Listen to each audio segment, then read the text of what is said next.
Lashed out at my girlfriend for meeting her ex, despite knowing I initially supported it and unsure if I can forgive her. I'm a 25-year-old woman, and for the last 2 years, I've been in a relationship with my girlfriend, Claire, who's 27.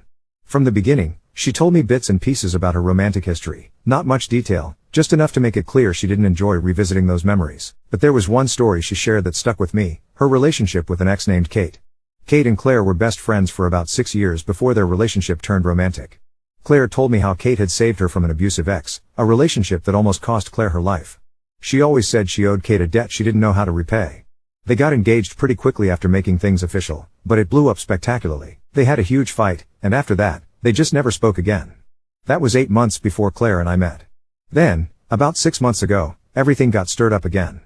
Claire suddenly got a message from Kate, an apology for all the terrible things she'd said, paired with a request to meet up. Claire showed me the messages immediately, anger and sadness swirling in her eyes. When she turned to me for advice, I wanted so badly to tell her to block Kate and move on, but I bit my tongue. Instead, I told her to do what was best for her. I could see how much it weighed on her, the decision to even reply. She agonized for weeks, swinging between wanting some kind of closure and feeling totally betrayed by her former best friend. Eventually, Claire decided she was going to meet Kate. She framed it as a way to finally close the dark chapter of her life and to repay the debt she felt she owed. She told me she missed her best friend, but she was clear about not letting Kate back into her life. The thought of their meeting made me uneasy, and she picked up on it immediately. She asked if I wanted to come or if she should skip it altogether. I told her to go, that I didn't want to be there, but it would probably calm me down if someone else was with her. She ended up taking her brother with her. That day, Claire kept in constant contact with me. Every time I messaged, she answered immediately, reassuring me over and over until, when it was all over, she filled me in on everything they'd discussed. I thought I was okay with it, but after she told me, this wave of anger and hurt hit me. I told her I was upset that she still went through with meeting her ex. I let my emotions fly, telling her that any reasonable person would be hurt by such a thing and that it felt disrespectful, that if she cared about me, she wouldn't have even considered it. Claire was hurt. She said I should have communicated how I felt from the start and pointed out that she already blocked Kate after their meeting just to reassure me. I couldn't just drop it, though. I brought it up to a few of my friends at work, and they all totally took my side, calling it disrespectful. Eventually, Claire and I worked through it and moved on. But then, 6 months later, the whole thing resurfaced. My friends at work asked about my relationship and couldn't believe I was still with Claire after she met with Kate. They insisted they would have dumped her for that. Their comments dug up every bit of resentment I tried to bury. It all came spilling out when I got home. I called Claire and told her there were feelings that never really healed after what happened. I blurted it all out, how I resented her for meeting with her ex, how everyone thought I should dump her, that I would never have done anything so disrespectful, and that I didn't know if I could forgive her. Claire didn't say a word. When I finally finished, she just hung up. Later, she texted me that she'd give me space and that I should let her know what I wanted to do about us. I messaged back, saying I thought she should be fighting harder for us, that it just proved she didn't care, and she replied that she'd be there when I was ready to talk properly. Now I keep asking myself, am I overreacting? Update 1. After getting a ton of comments saying I was overreacting about the issue with my girlfriend Claire, I took the time to read every single one and waited until I'd calmed down to actually talk to her face to face. She came over yesterday and we finally had the conversation I'd been dreading and needing. Claire told me she understood where I was coming from, but she was clear, she couldn't undo what she did, and it was up to me to decide if I could live with her decision. She said she loved me, but I could hear the exhaustion in her voice as she explained how tired she was of having to defend her point of view to me in so many different ways while I refused to accept it. We dug deep into what we each wanted from the relationship, what our expectations were. Everything felt like it was on the table. At one point, I asked if she'd be willing to change her phone number so her ex couldn't reach out again. She was adamant, absolutely not. She's had that number her whole life and changing it would be a huge inconvenience for her. She showed me again that her ex was blocked. I agreed it would be a hassle, but I was honest. If we wanted to rebuild trust, that's what I wanted her to consider. She said she would think about it, but her tone made it pretty clear where she stood. After that, the conversation kind of shifted. It became more of me talking at her while she silently nodded along. Eventually, I asked if she wanted to add anything, but she just said she needed to think, and there was nothing to add at that moment. When I pressed, "Are we okay?" she told me yes. It actually felt like we resolved everything, and for the rest of the evening, I was happy. We both seemed good. Later that night, while Claire was making dinner, I hopped into a mostly dead group chat we have with all our friends plus Claire. Hardly anyone ever texts there except to share baby or partner photos or to make plans. I sent a message along with a picture of Claire at the stove, saying how sweet it was that she was making dinner and how happy we'd gotten past everything and how much I loved her cooking. Just sharing a nice moment, or so I thought. Then I, probably stupidly, tossed off a joke. Even if Claire ever cheated on me with her ex, I'd still miss her cooking. I'd probably win the friends and the divorce. I told Claire about it, thinking she'd laugh, but as soon as she heard it, she shut down completely. I tried to explain it was just a silly joke, but she wouldn't talk to me the rest of the evening. We ate in stony silence. I asked again if everything was alright and she just said yes. Then she made up a painfully obvious lie about needing to go home because she had something happening the next day. She left. After she was gone, I texted her, telling her she didn't have to lie to me, but she insisted she really did have things to do and was sorry she left. But the next morning, everything came crashing down. She broke up with me. Turns out all those people warning me she'd do this were right. She said I needed more than she could give, that we just weren't compatible. I begged her to get on a call so we could talk it out and she agreed. We spoke for an hour. I told her I didn't care about changing numbers, that I trusted her completely, that I was just hurt and trying to make light of it. All I wanted was her, not to start over with anyone else. But she was unmoved. She kept calmly saying the same thing. We weren't compatible and one day I'd find someone better suited to what I needed. I kept asking her to think about it more, but she told me she didn't need to and hoped I found what I was looking for. Feeling desperate and heartbroken, I reached out to a couple of her friends from the group chat, told them what happened, and asked if we could stay friends. Claire texted me, upset that I'd messaged people before she had the chance to tell them herself, and asked for 10 minutes so she could let them know first. But I told her that who I message isn't her concern anymore. Of the 6 friends I reached out to, only one actually replied. They said they'd be happy to stay friends. Claire blocked me after our last message, and maybe that's for the best, though it still stings. Now, I keep playing all of this over and over in my mind, especially the group chat joke. Some friends said it came across like a threat, but when I sent it, I genuinely believed Claire would find it funny. Now I can't help but wonder if it was all my fault, if I overreacted after she broke up with me, and if I totally misjudged everything. Update 2. I didn't sleep much after she blocked me. The only friend who'd replied about staying in touch texted the next afternoon and asked if I could swing by her place because she had a few things of mine. When I got there were 2 boxes and my spare hoodie folded on top. My key to Claire's apartment was taped to a plain envelope with my name on it in Claire's handwriting. Inside was a short note, "Please drop yours through the mail slot when you can. I'll make sure I'm not here." There was also a crumpled grocery list with my handwriting on the back, her basil pasta, the one I'd posted about, with rosemary, added in the corner. The pettiness in me wanted to read into that question mark. The rest of me just stood there in the hallway staring at the curve of the R like it could tell me anything new. I went early the next morning, right after sunrise, the city still quiet. I slid my key into the slot and heard it thunk onto her hallway rug. For a second I was sure I could hear movement behind the door, just the whisper of someone breathing, maybe me being dramatic. I didn't knock. I walked away and then jogged because walking felt too slow. After that, I sat on my couch and did the stupidest thing I could do. I started looking for Kate online. It wasn't hard. Old tags, old photos, Claire's brother's birthday party from 2 summers ago when he'd posted a carousel and you could see Kate in the edge of a frame. I found her Instagram. I typed and deleted a message 5 times before I sent it, that I wasn't looking for drama and didn't want to hurt anyone, but I wanted to understand what happened because I felt like I was living inside an echo. I expected to be ignored, or cursed out. She wrote back an hour later, "I can meet. Public place. I'm bringing my partner. We met at a cafe near the river." She was already there with a woman I recognized vaguely from her photos. Short hair, dark eyes, a simple silver band. No theatrics. Just hi, and do you want anything? And then her partner moved to another table and put in earbuds so we wouldn't feel watched. Kate looked older than the last pictures I'd seen of her with Claire, which is obvious, but I mean it in her face had settled way. She watched me like someone waiting to see if a dog will bite. I blurted, "I'm not here to accuse you of anything," and she gave me this tired little smile. She told me she reached out to Claire back when she did because she'd gotten clean and was doing amends in a slow, messy way. She wanted to apologize without expecting anything. Her words, not mine. They talked. She said Claire cried, she cried, no hugging, and then Claire told her about me. She sounded happy when she said your name, Kate said, and it landed like a stone because I could hear Claire's voice in my head, saying my name like a soft thing. I asked straight up if they were back together. She blinked and scoffed at the same time.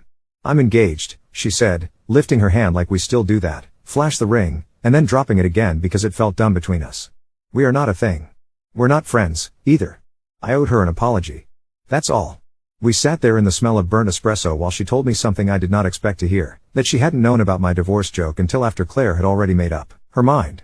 She sent me a screenshot later. She said, "Eyes on the table." She wasn't asking for my opinion.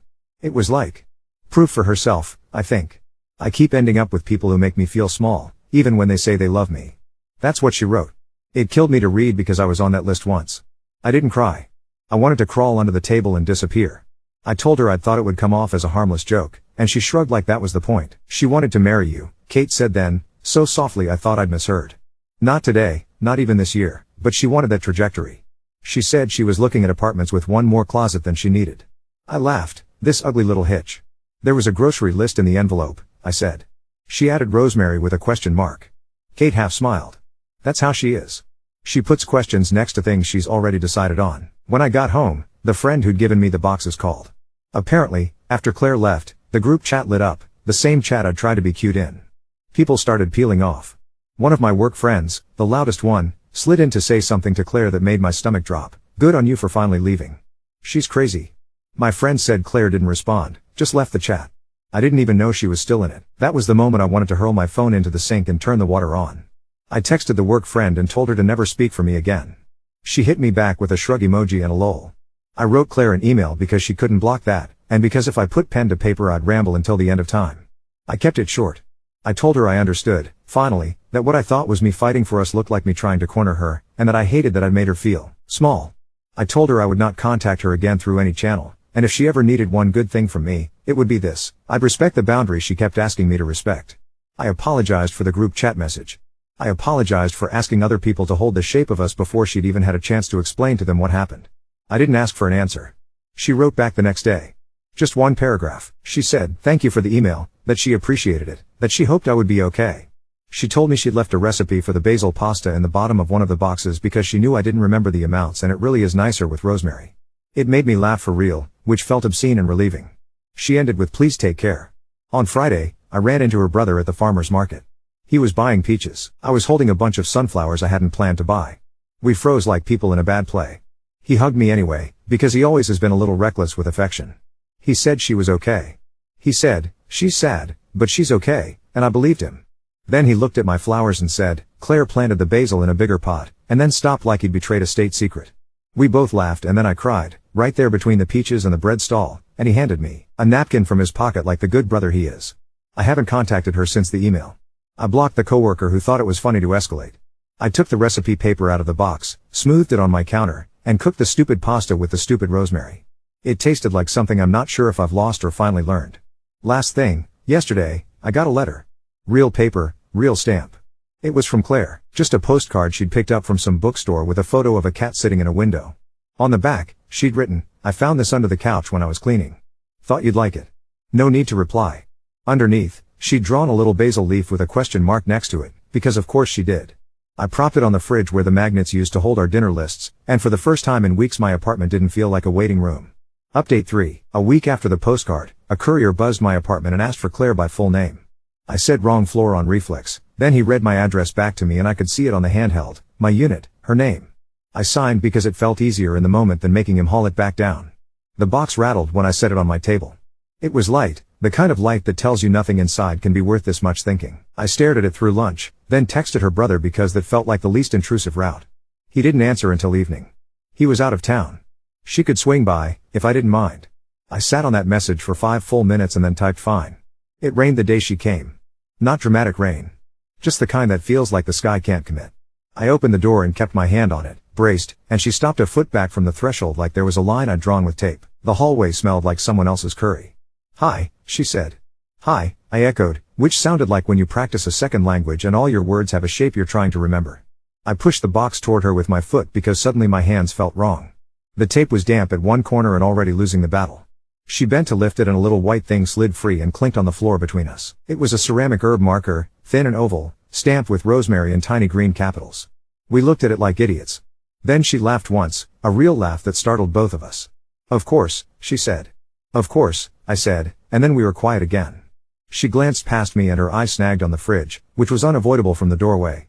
The cat postcard. The basil leaf with the question mark. Her mouth did this small twist I knew too well. I didn't mean to, I started, then stopped because I didn't know what I didn't mean to do. Keep? Display? Breathe in the same city? It's okay, she said, quick. It's yours. We stood there with the weight of that word for a second. I'm moving, she blurted, like the box in her arms had spilled everything else too. End of next month. Closer to my work. The place has, she swallowed. A fire escape that catches a lot of afternoon sun. I think the basil will live longer. That's good, I said, and I meant it, even though a little kid part of me wanted to say but I found rosemary and it tasted different. That's really good. Rain ticked against the stairwell window. Someone's dog barked down the hall and the elevator made its reluctant hum. She shifted the box and the tape split another fraction. I'm sorry, she said then, soft. Not for leaving.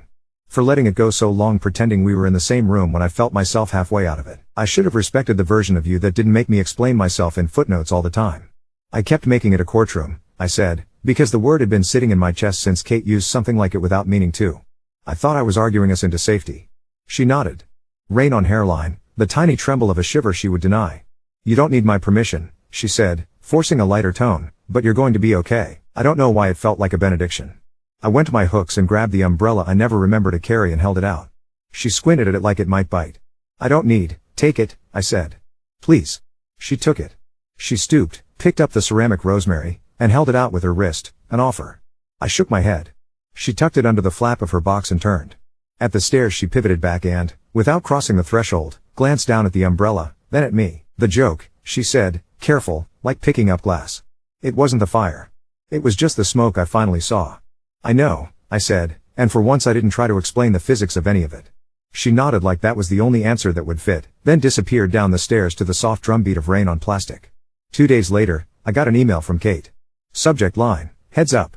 No body text for the first minute while I stared at the preview like it would rearrange itself if I wanted it hard enough. When I opened it, it was short.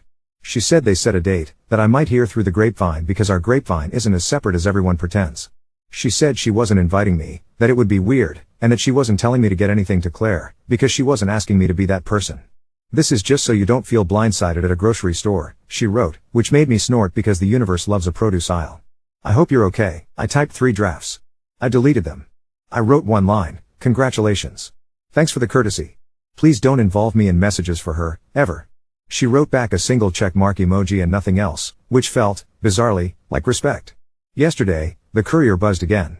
Different man, same drainage of apologies into the stairwell air. Another mistaken package with her name and my address, this time heavier. I texted her brother again, who answered fast and said he'd swing by himself. He did, an hour later, damp from the walk and hair worse than usual, and hugged me before I could decide if I wanted it. He took the box and, when he shifted it in his arms, the lid popped an inch and I saw a flash of terracotta and a paper tag that said time in the same small green capitals as before. He shrugged with his chin toward it like a secret joke we weren't qualified for. She's absolutely going to overwater it, he said. I told him I was rooting for Time's survival and he groaned like he was personally offended by the pun. After he left, the apartment felt too quiet, a new kind of quiet. I went to the window and looked at my own little row of mismatched pots. 2 basil plants I'd probably bought out of spite now thriving because spite is a kind of sunlight, a parsley I always forget to use, a clay pot I'd kept empty because I couldn't pick what belonged in it. I got my keys. I walked in the wet to the market and came home with a small rosemary, feet muddy, rain starting again in that noncommittal way. I set it in the empty pot and pressed the soil with my fingers, dirt under nails, the way it had been when I cooked the pasta and laughed alone in my kitchen. Update 4. The rosemary turned sulky. It was fine and then it wasn't, tips crisping in a way that didn't match any of the gentle blogs that tell you you're probably loving it too hard or not enough. I googled rosemary dying despite best intentions and got a course of cold feet and airflow and don't treat it like basil. On Saturday I took it to a plant swap at the little park by the library because shame is lighter when it's shared between women carrying pots and apologizing to leaves. There were folding tables with cuttings and yogurt cups and a handwritten sign propped against a crate, free starts, take what you'll actually water. Someone had drawn a tiny question mark after water. The curl of it was familiar enough that my stomach did that small elevator drop before my brain caught up. I saw her before she saw me. Hair up in the no-nonsense knot that means she's actually trying to get something done, sleeves shoved, a smear of dirt thumbed across one cheek. She was handing a kid a thrifted spray bottle and telling him to miss like you're whispering, not yelling, which made the kid giggle and made me want to hide behind my ridiculous rosemary. I thought about leaving. Then a gust lifted the corner of the tablecloth and sent a row of compostable cups skittering, and a tray of seedlings slid toward the edge in a slow-motion nightmare, and both of us moved at once. I caught the near corner. She grabbed the tray. A single basil start toppled anyway and dumped damp soil onto the pavement. We looked at each other over it, the way people look at an almost accident they both prevented and didn't. Hi, she said, breathless. Hi, I said, which was not original but was the only thing my mouth trusted. She looked at the plant in my hands and did that little tilt of her head I have a map of. Overwater, she diagnosed without touching it. She wants to pretend she's a shrub. I googled, I said, which earned me the smallest smile. There was nowhere to hide in that space except behind purpose, so we defaulted. She introduced me to Luz, the woman running the table with the calm of someone who has seen 1,000 ferns die and refuses to take it personally. Luz called me Rosemary's mom, which made me want to bolt again, but then she showed me how to loosen the roots with my fingers like I wasn't breaking anything, just making room. It was raining 2 blocks away in that way the city does where your street is fine and the next is a different weather system. Claire gestured toward a pop-up tent when the first cold drops made little constellations on the pavement and we stood under it with strangers and smelled wet dirt and plastic. I have your umbrella, she said into the gentle commotion of a woman explaining to her boyfriend that succulents do not want to live in his shower. It's in my bag. I meant to drop it with your neighbor, but then it felt strange to give your neighbor an umbrella. You can keep it, I said, because I am apparently someone who offers umbrella custody as a peace offering. But if you want to return it, I'm not going to call the police. She huffed a quiet laugh and reached into the tote bag at her feet. The handle of my umbrella appeared, familiar chip on the edge where I'd once closed it too hard. Tied around it was a thin green thread, a little knot near the top. She slid something else out and held it like a coin. The ceramic herb marker, rosemary in tiny green capitals. It was in the bottom of the box, she said. If you don't want it back, I do, I said too quickly, then softened. I do. We were careful with our eyes. Carefulness is a muscle, apparently. Luz waved a dripping hand vaguely in our direction. Plot 22 just opened, she said, as if continuing a conversation I'd wandered into. If Rosemary's mom wants it, come put your name down before the tomato guy gets it for his 7th. Empty intention. I looked at Claire on reflex like some part of my brain still thought we shared calendars. She lifted her shoulders, not quite a shrug, more like a release. It gets afternoon sun, she said. You'd like it. I put my name down because I wanted something that would grow because I was kind to it, not because I deserved it. Luz handed me a packet of radish seeds and told me they were forgiving. The rain let up the way a conversation does when someone important leaves. The kid with the spray bottle misted his own sneakers. Claire knelt to repot the casualty basil and passed me a handful of soil, and we didn't make that a metaphor on purpose. I changed my shipping address, she said without looking up. Finally. So the couriers can bother someone else. Good, I said, and meant it, even as a selfish part of me missed the ridiculous drumbeat of packages like we were on the same team in a stupid scavenger hunt. She stood and brushed her hands on her jeans. Dirt freckles on skin I knew better than I get too. I'll stay away from 22 if you want, she offered, and there was no martyr in it, just a considerate map drawing. I don't want you to have to reroute your life around my Rosemary, I said. I'll be fine. Boundaries don't have to be geography. Okay, she said, and the okay landed clean. She glanced past me toward the park's iron fence where a chain of people was passing little pots hand to hand like a reverse sandbag brigade. I have to help with the tomato guy, she added, apologetic. He looks like he's going to sell the seedlings a timeshare. Go, I said, and she did, her shoulder brushing mine for 1 second that didn't feel like a knife. I planted the radishes that afternoon in a crooked line like teeth.